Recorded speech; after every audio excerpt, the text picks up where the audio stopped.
대림절 세 번째 주일인 오늘 우리에게 주시는 하나님 말씀은 신약 마태복음 2장 7절부터 16절까지입니다. 한 절씩 하나님 말씀을 교독하겠습니다. 그때 헤롯은 그 박사들을 가만히 불러서 별이 나타난 때를 캐어 묻고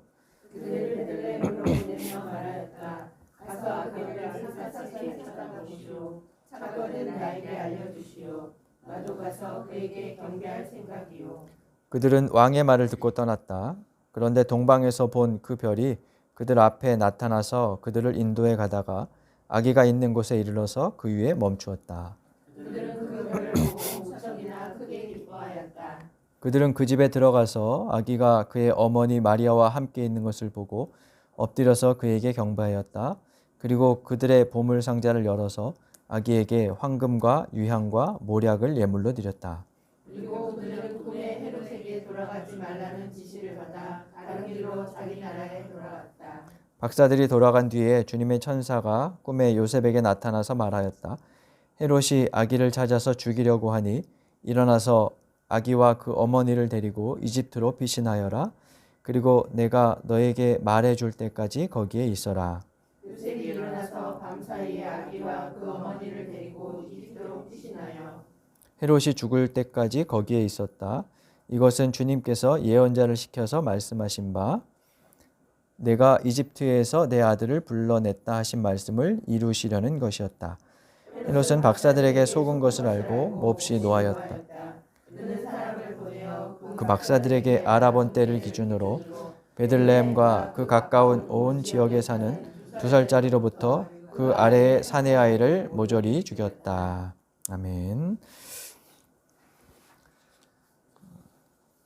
성서의 예수 탄생 기사에는 그 탄생을 둘러싼 다양한 인물들이 나옵니다. 누가복음에 보면 사가랴와 엘리사벳, 그리고 예수 탄생 후에 안나와 시므온이라는 인물이 예수님을 만나는 장면이 기록되어 있죠. 오늘 본문이 포함된 마태복음 2장에는 동방박사와 헤롯이 주요 인물로 등장해서 이야기를 끌고 갑니다. 성탄절 때마다 등장하는 매우 유명한 말씀이죠. 동방박사는 말하자면 동쪽에 있는 지식인입니다. 1절에 박사로 번역된 단어는 헬라어로 마고스인데요. 각주를 보면 점성가들이라고 되어 있어요. 그러니까 점성술사들이었죠. 천문학적인 현상을 분석해서 하늘의 비밀을 풀어내는 사람들이었고, 이것이 그 당시에는 왕이나 국가의 운명을 좌우한다고 믿었기 때문에 왕 곁에서 왕의 통치에 여러 가지 조언을 하는 당시로서 나름대로 지식인이었을 겁니다. 페르시아가 점성술 전통이 꽤 이제 발달해 있었는데 당시에 페르시아는 하늘의 별자리를 12궁도로 나누었다 그래요.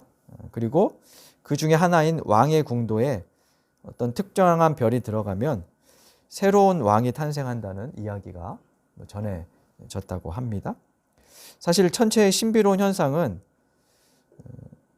고대 그리스 영웅 탄생설화에서 주로 등장하는 그런 주제이지요.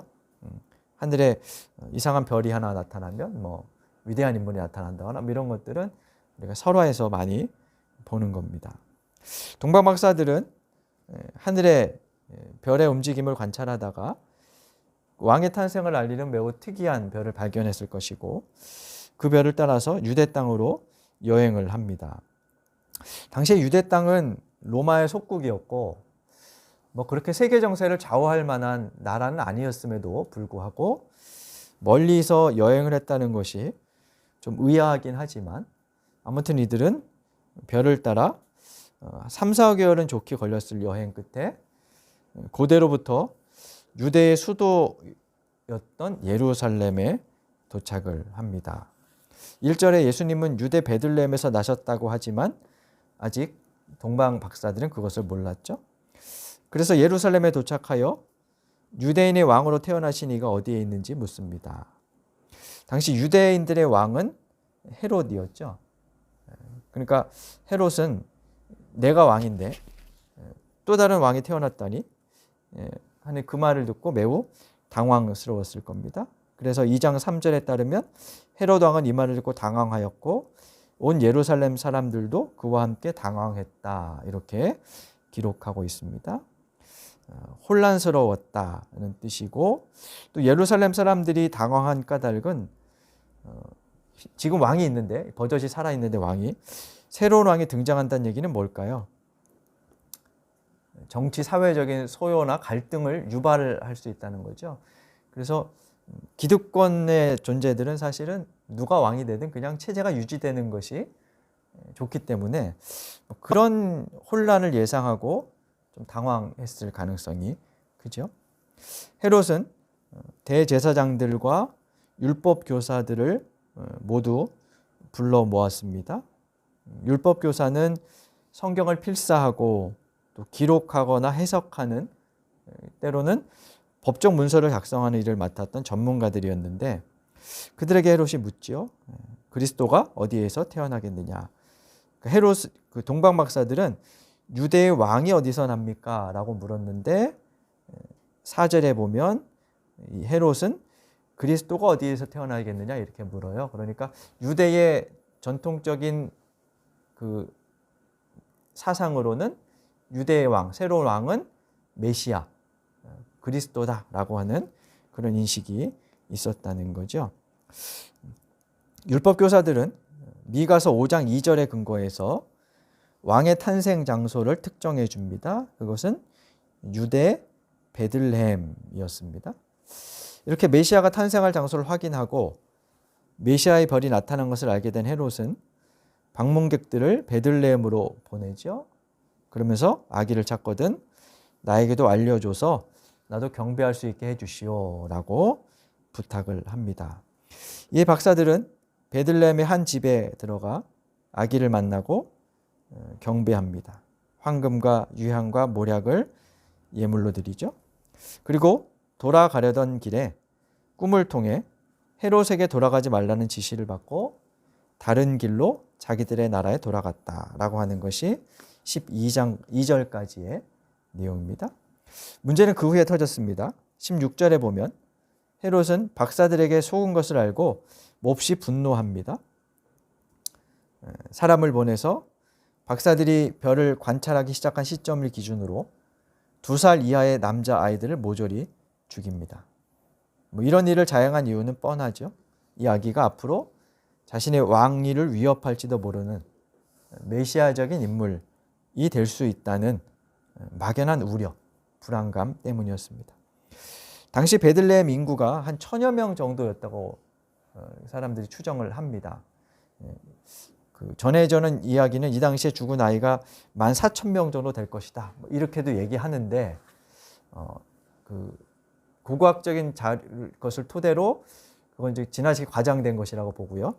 실제로는 베들레헴 인구가 1000명이었고 인구 비례로 그 지역에서 학살당한 아이들은 한 20여 명 수준이었을 것이다. 그렇게 생각을 합니다. 근데 본문은 베들레헴뿐만 아니라 그 가까운 온 지역을 샅샅이 훑어서 아이를 죽였다고 했으니까 그 수는 좀 훨씬 많았을 것이고 여기저기에서 자식을 잃은 부모들의 통곡 소리가 하늘을 찔렀겠죠. 몇 명이 죽었느냐? 그것은 사실 중요하지 않습니다. 이런 야만적인 일을 저질렀다는 것 자체가 문제이죠. 이런 일을 저지른 헤롯은 정통 유대인이 아니었어요. 유대인의 왕인데 유대인이 아니고 이두메, 구약에 보면 에돔이라고 나오는데요. 그 에돔 출신이었습니다. 그의 아버지가 로마 그 황제와 좀 가까운 사이였고 헤롯도 그랬어요. 그래서 로마 정부와 우호적인 관계 아래에서 예수께서 태어나시기 한 40년 전쯤 주전 37년경에 유대 왕의 자리에 앉습니다. 근데 정통 유대인이 아니었으니까 사람들로부터 인정받기가 어려웠겠죠. 유대인들이 왕으로 인정하지 않거나 무시하거나 이랬죠. 그래서 인기를 그러니까 지지율을 유지하기 위해서 대규모 건축 공사들을 많이 해요. 그 성전 건축도 그런 중에 이제 하나였죠. 근데 이 헤롯은 자신의 출신 성분 때문이었는지 정서적인 장애가 있고 난폭한 성정을 지녔으며 권력욕이 매우 강했다 그래요. 그래서 비정상적으로 권력에 집착하며 폭력을 통해서 권력을 유지했습니다. 장모와 처남을 죽였고 아내와 세 아들을 반역 혐의로 처형했습니다. 그의 뒤틀린 정서를 반영하는 거죠. 그래서 당시에 헤롯의 아들이 되느니 차라리 그의 돼지가 되겠다는 우습게 돌 정도였다고 합니다. 이것은 일종의 언어유였는데 아들 돼지, 우리는 이제 이 연관관계를 모르지만 헬라어로 아들이 휘오스이고요, 돼지가 휘스예요.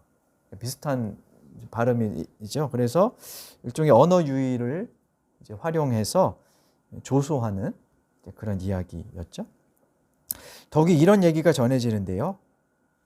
헤롯이 워낙 살면서 통치하면서 잔혹한 일을 많이 저질러서 죽음을 앞두고 걱정이 하나 생겼어요. 내가 죽으면 누가 와서 울어줄까? 이런 걱정이 생겼다 그래요. 그러다가 생각한 방법이 자기가 죽기 전에 예루살렘에서 유명하고 존경받는 사람들을 죄다 잡아서 감옥에 가두는 거였어요.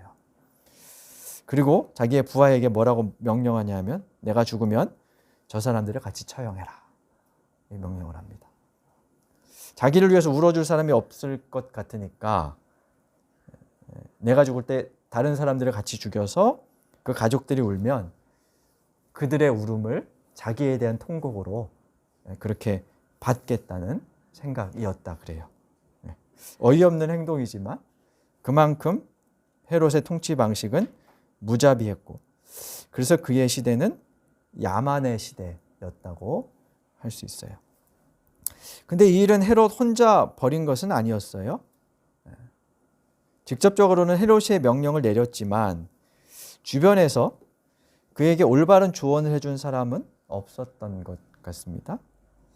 물론 그런 야만적인 통치에 누군들 바른 말을 할 수 있었겠습니까?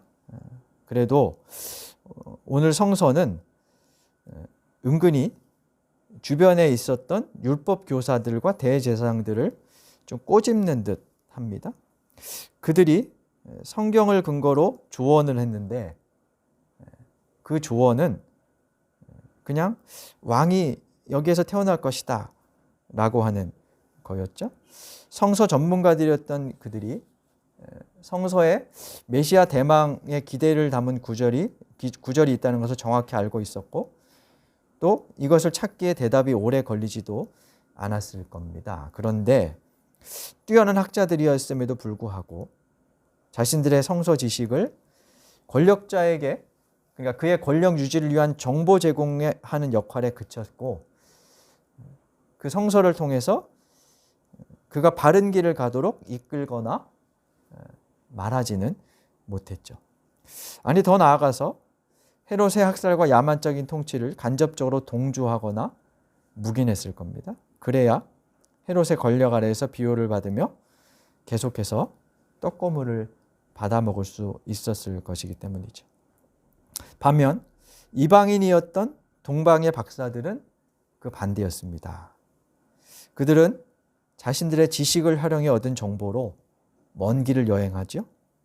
그렇게 예수를 만나러 옵니다. 그리고 예수를 만나고 돌아가는 길에 한 꿈을 꾸고 길을 바꿉니다. 12절에 보면 그들은 꿈에 헤롯에게로 돌아가지 말라는 지시를 받아 다른 길로 자기 나라에 돌아갔다라고 말합니다. 표면적으로는 여행 경로를 변경했다는 말이지만 그 이상의 의미를 내포하고 있다고 생각이 돼요. 그것은 그들이 헤롯 그리고 헤롯 곁에 있던 율법 교사들과 달랐다는 거죠. 2장 전체를 보면 이런 사건이 있었다. 이 사건은 이런 예언이 이루어진 것이다. 이런 형태로 이렇게 되어 있고 그리고 그 앞에는 꿈이 꼭 나와요. 꿈에 이런 지시가 내려졌다. 요셉에게도 꿈에 이집트로 피난하라는 그런 지시가 내려졌다. 뭐 이런 식으로 이렇게 되어 있는데요. 아무튼 꿈의 지시를 받았다고 하는데요. 좀 상상력을 보태서 생각해 볼까요? 이 꿈이라는 것이 뭐 밤에 자다가 꾸는 꿈일 수도 있고, 좀 달리 생각하면 그들이 헤롯을 만나러 헤롯 궁에 들어갔습니다. 거기에서 물었겠죠. 유대인의 왕이 어디서 나나요? 어디서 태어났나요? 그 말을 듣던 헤롯의 표정은 어땠을까요? 뭔가 좀 뜨아한 그런 표정이었을 겁니다. 7절에 보면 헤롯이 박사들을 가만히 불러서 별이 나타난 때를 캐어 묻고 그들에게 이렇게 말해요. 그 아기를 샅샅이 찾아보시오. 가만히 불러서 캐어 묻고 샅샅이 찾아보시오라고 말하는데요.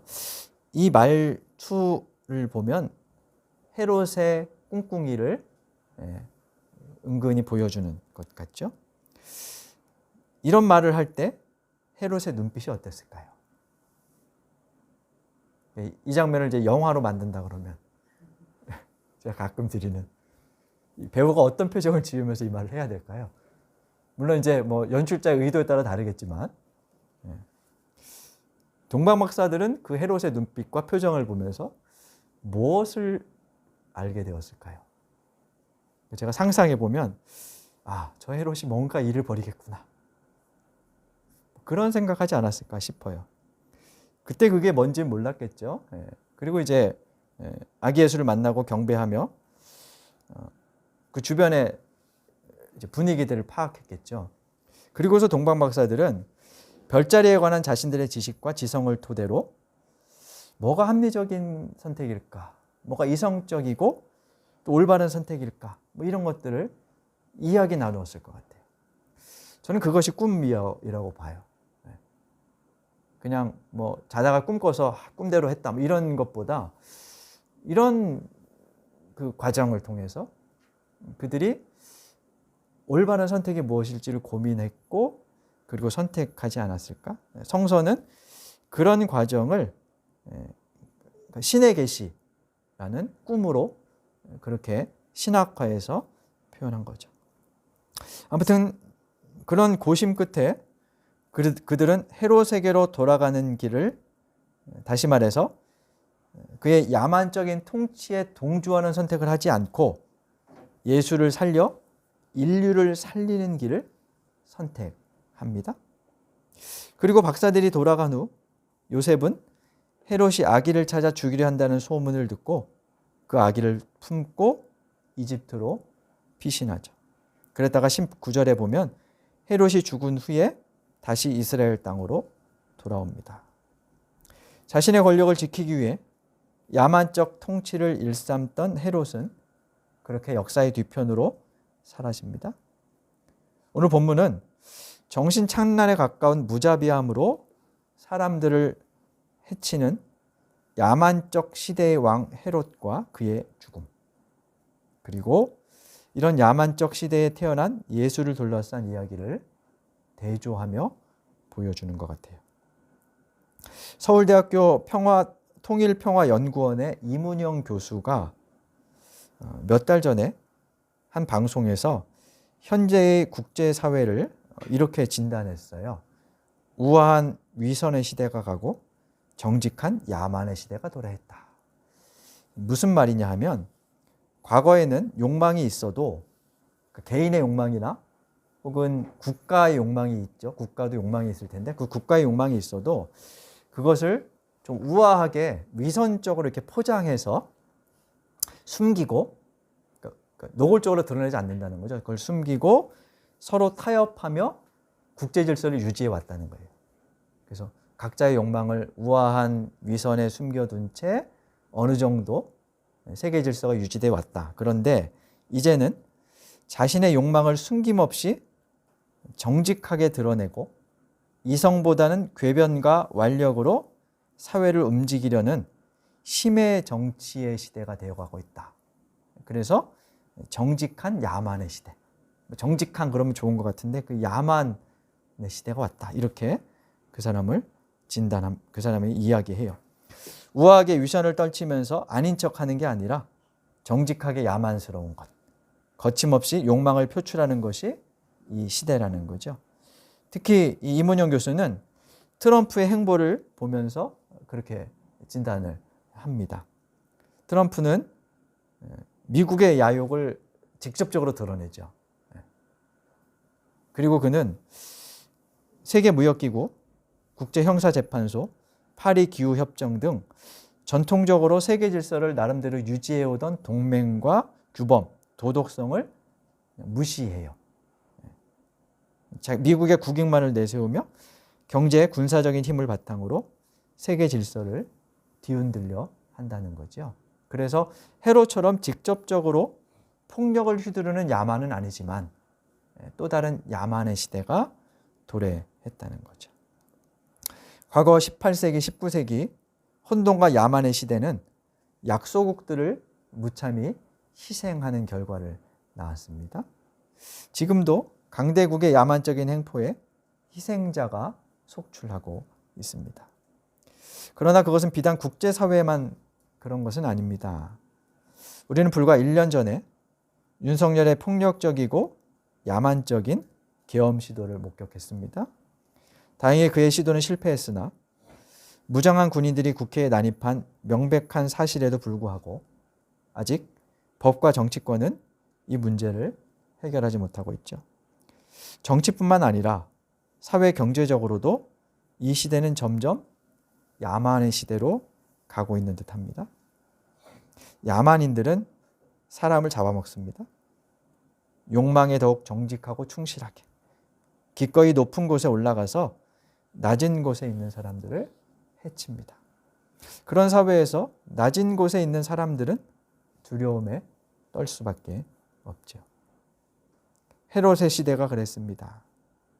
헤롯의 야만적인 통치 앞에서 작고 연약한 이들은 바람 앞에 촛불처럼 쓰러져 갔습니다. 예수는 그런 시대에 태어나셨습니다. 구원자로 오셨으나 아기로 오신 그가 당장 할 수 있는 일은 없었고 그 자신도 오히려 헤롯의 칼바람에 죽을 위기에 처해졌으며 이집트로 피난하는 난민 신세가 되었습니다. 그때 예수를 살린 것은 헤롯과 다른 길을 선택했던 동방의 박사들이었고요. 아기 예수를 품에 안고 피난길에 올랐던 그의 부모들이었죠. 그 품에서 자란 예수는 30년 후 정치인들의 야만, 경제인들의 야만, 종교인들의 야만으로부터 버림받은 이들 곁에 머무셨습니다. 그러다 결국 또다시 권력자들의 야만적인 재판에 의해 십자가형에 처해졌습니다. 예수는 태어나자마자 자신을 살리려는 사람들에 의해서 목숨이 유지되었고요. 그리고 끝에는 다른 사람들을 살리기 위해서 죽으셨죠. 이재무 시인의 길이라는 시의 구절처럼 예수는 평평한 대로가 아니라 좁고 가파른 외길을 가셨고 저 혼자만의 안위보다 가난하고 서러운 이웃을 걱정하며 정의로운 길을 가셨습니다. 어제보다 오늘 더 많은 이들이 그 길에 함께 하기를 꿈꾸며 그 길을 걸으셨습니다. 그렇게 주님은 야만의 시대를 은총의 시대로 변화시키셨습니다. 야만의 시대의 약소국들의 생존법은 외부의 야만을 따라가는 것이 아니라 내부의 문명성을 수호하며 공존을 위한 상식과 합리성을 세워가는 것이라고 합니다. 선택지가 있겠죠. 야만을 그 강대국들이 야만을 그대로 따라할 수도 있고 오히려 거기에서 그 야만에 반하는 어떤 문명 이런 것들을 외칠 수도 있겠죠. 근데 그것이 후자가 바람직한 길이다. 뭐 이렇게 얘기하는 거죠. 교회는 어떨까요? 교회는 공존을 위한 상식과 합리성보다 구구와 혐오 정치에 동조하며 야만성을 드러내고 있는 듯 보입니다. 그 결과 2000년 전 메시아에 대한 소식을 알고 있다고 자부했던 율법 교사들에 의해서 예수가 죽음에 내몰렸던 것처럼 지금 주님을 품고 있다는 교회에 의해서 오히려 예수는 죽고 있는 것은 아닌지 모르겠습니다. 우리 그리스도인들이 내 품에 품은 예수의 정신을 살아내지 못하므로 그분은 우리 품에서 죽어가고 있는 것 같습니다. 그렇다면 이제 우리는 야만적인 시대를 대변하는 헤롯의 길로 돌아갈 것이 아니라 다른 길을 선택하여 아기 예수를 살렸던 동방 박사들처럼 다른 길을 선택하고 걸어가야 합니다. 아기 예수를 품고 난민의 길에 올라 그를 살렸던 예수의 부모들처럼 예수를 품에 안고 그분 덕분에 살았다 기뻐할 뿐만 아니라 이제 그분을 살려내는 그리스도인들이 되어야겠습니다. 2000년 전 구유에 누워 계셨던 예수를 품고 또 그 품 안에서 그 품에 안겨 야만의 시대를 이겨내며 야만의 시대를 은총의 시대로 변화시켜가는 우리가 될 수 있기를 간절히 바랍니다. 주신 말씀 되새기며 침묵으로 다짐의 기도를 하나님께 드리겠습니다.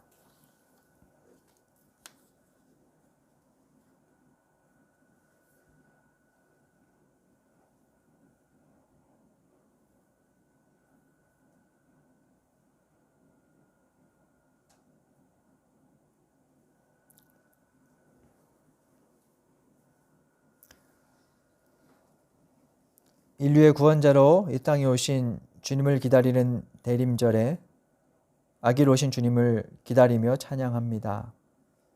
그러나 주님은 작고 연약한 아기로 오셔서 그 자신이 야만적 폭력의 희생자가 될 뻔하셨고 결국에는 십자가의 희생되셨음도 기억합니다.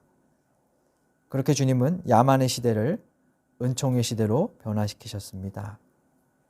한편 그 과정에서 여러 사람들의 도움이 있었음을 우리는 성서를 통해 확인합니다. 헤롯의 길과는 다른 길을 갔던 동방의 박사들, 아기 예수를 품에 안고 피난길에 올랐던 부모들이 있었음을 기억합니다. 사랑의 주님, 그들처럼 우리도 야만의 시대에 헤롯의 길이 아닌 동방 박사의 길을 선택하게 하시고 아기를 품고 살렸던 부모들처럼 예수를 품어 살고 예수를 품고 살려내는 그리스도인들이 되게 하여 주옵소서. 그렇게 야만의 시대를 은총의 시대로 바꾸어 갈 수 있도록 도와 주옵소서. 예수님 이름으로 기도드립니다. 아멘.